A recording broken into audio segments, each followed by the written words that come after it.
सुप्रभात विद्यार्थियों, हम पढ़ रहे थे पद परिचय। सबसे पहले हमने पद के बारे में जाना कि पद क्या होता है। जब कोई शब्द वाक्य में प्रयुक्त हो जाता है तो वह पद कहलाता है। वह स्वतंत्र रूप से नहीं होता बल्कि व्याकरणिक नियम जैसे लिंग, वचन, कारक, काल आदि में बन जाता है तो वह पद कहलाता है। अब हम बात कर रहे हैं पद परिचय की। तो पद परिचय 5 प्रकार से देते हैं हम: संज्ञा, सर्वनाम, विशेषण, क्रिया और अव्यय पद का परिचय।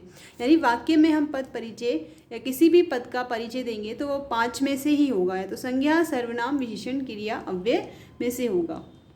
कल हमने पढ़ा संज्ञा पद का परिचय। संज्ञा यानी नाम। दुनिया में जिसका भी अस्तित्व है उसका कोई ना कोई नाम अवश्य होता है।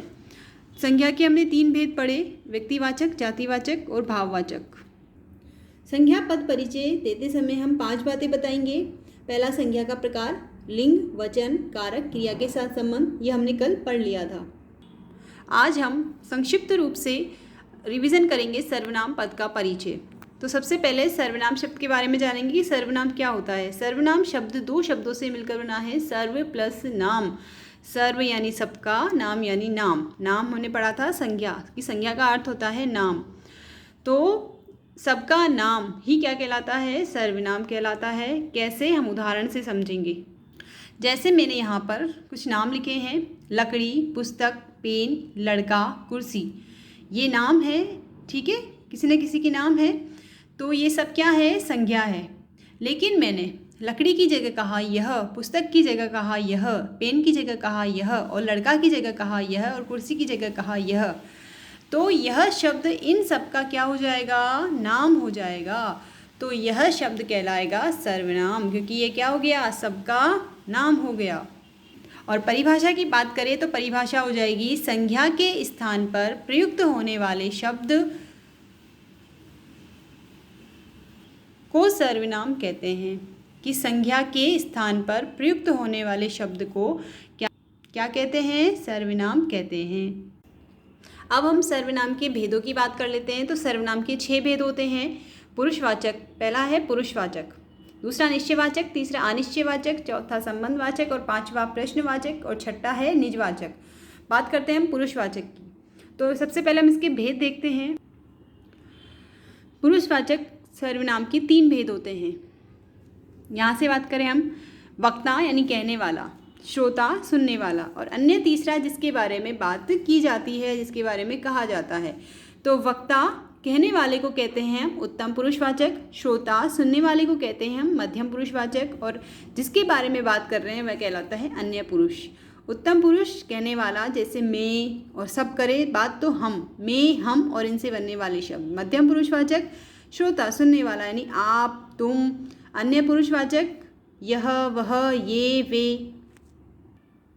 दूसरा है निश्चयवाचक, जहाँ पर किसी वस्तु या स्थान की निश्चितता का बोध कराया जाता है वह निश्चयवाचक सर्वनाम कहलाता है। और इसमें सर्वनाम शब्द आते हैं यह, वह, ये, वे।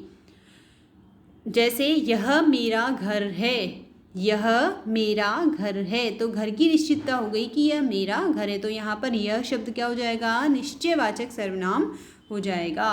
अगला देखिए अनिश्चयवाचक सर्वनाम, जहाँ पर व्यक्ति, वस्तु, स्थान की निश्चितता का बोध नहीं होता है। निश्चितता का बोध नहीं होता है। जैसे बाहर कोई खड़ा है, अब कौन है पता नहीं है, निश्चित नहीं है, तो कोई शब्द क्या हो जाएगा? किससे पता चल रहा है हमें? कोई खड़ा है, कोई शब्द हो जाएगा अनिश्चयवाचक सर्वनाम। कोई, कुछ, किसी, किन्हीं, ठीक है, तो ये हो जाएंगे अनिश्चयवाचक सर्वनाम। अगला देखिए संबंधवाचक सर्वनाम, जहाँ पर 2 शब्दों के मध्य संबंध बताया जाए, संबंध का बोध हो, वहाँ पे संबंधवाचक सर्वनाम होता है। जैसे जैसी करनी वैसी भरनी, जैसा बोओगे वैसा पाओगे, जैसा करोगे वैसा भरोगे। तो जैसा, वैसा, जैसी, वैसी, जिसकी, उसकी, ये शब्द क्या है? सर्वनाम, संबंधवाचक सर्वनाम के उदाहरण है। अगला देखिए प्रश्नवाचक, इसमें बताने की जरूरत नहीं है कि जहाँ पे प्रश्न पूछने का बोध होता है।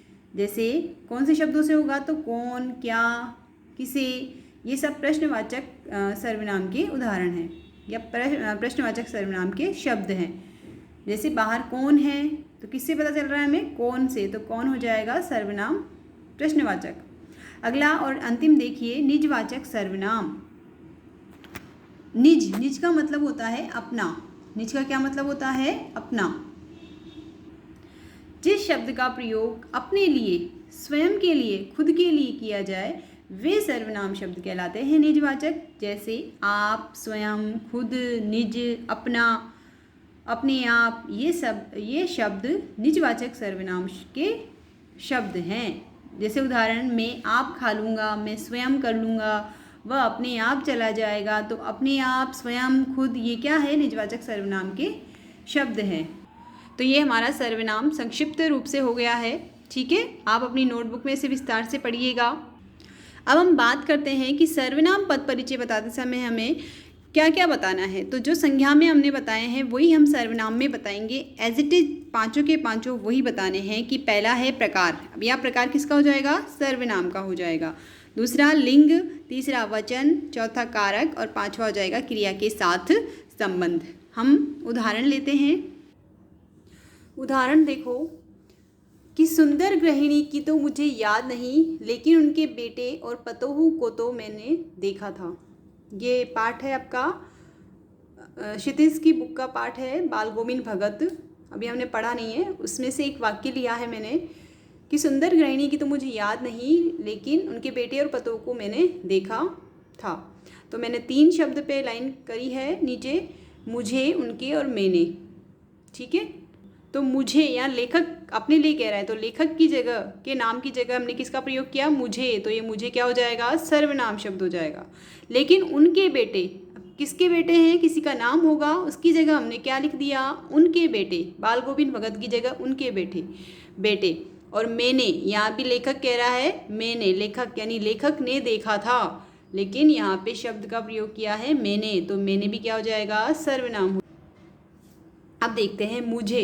ये तो हमें पता लग गया कि सर्वनाम है। अब सर्वनाम के भी 6 भेद है, तो सर्वनाम का कौन सा प्रकार है? मुझे। यहाँ पे ये वक्ता है तो ये पुरुषवाचक हो जाएगा और उत्तम पुरुष हो जाएगा। आपको ऐसे लिखना है क्रम से ही, सर्वनाम, फिर पुरुषवाचक, फिर उत्तम पुरुषवाचक। अब देखो यहाँ पे आपको ये अगर पाठ का वाक्य आ गया इसलिए पता है, लेकिन अगर दूसरा वाक्य आ जाए तो पता नहीं चलेगा कि पुल्लिंग है स्त्रीलिंग है। तो हम फिर वहाँ क्या लिखेंगे? पुल्लिंग लिखेंगे। मुझे एक वचन है, किसे याद नहीं है? कर्म कारक। क्या और किसे लगाकर पता लगाते हैं? कर्म कारक में। और क्रिया का भी क्या हो जाएगा? कर्म। अगला देखो, उनके बेटे, किसी तीसरे की बात की जा रही है, उनके बेटे, तो सर्वनाम हो जाएगा पुरुषवाचक, अन्य पुरुष, उनके पुल्लिंग।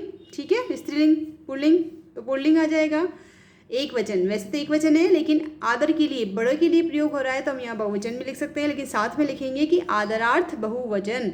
उनके, के का प्रयोग हो रहा है। के किसका चिन्ह है? संबंध कारक का। तो यहाँ पे कारक कौन सा हो जाएगा? संबंध कारक। अब तीसरा शब्द देखिए, मैंने।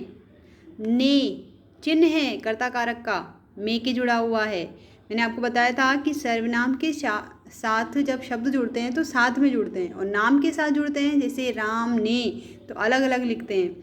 तो मैं यहाँ पे आपको बताया है मैं क्या है? उत्तम पुरुषवाचक सर्वनाम, सर्वनाम पुरुषवाचक उत्तम पुरुष। लिंग पुल्लिंग, स्त्रीलिंग, दोनों में से कोई सा भी हो सकता है। ये तो हमें वाक्य पता है इसलिए, लेकिन वाक्य जहाँ पर अनसुना वाक्य आ जाए तो वहाँ पे पुल्लिंग स्त्रीलिंग दोनों में से कोई भी हो सकता है, तो वहाँ पे हम लिखेंगे पुल्लिंग। मैंने एक वचन है, अगर बहुवचन होता तो क्या आता? हमने।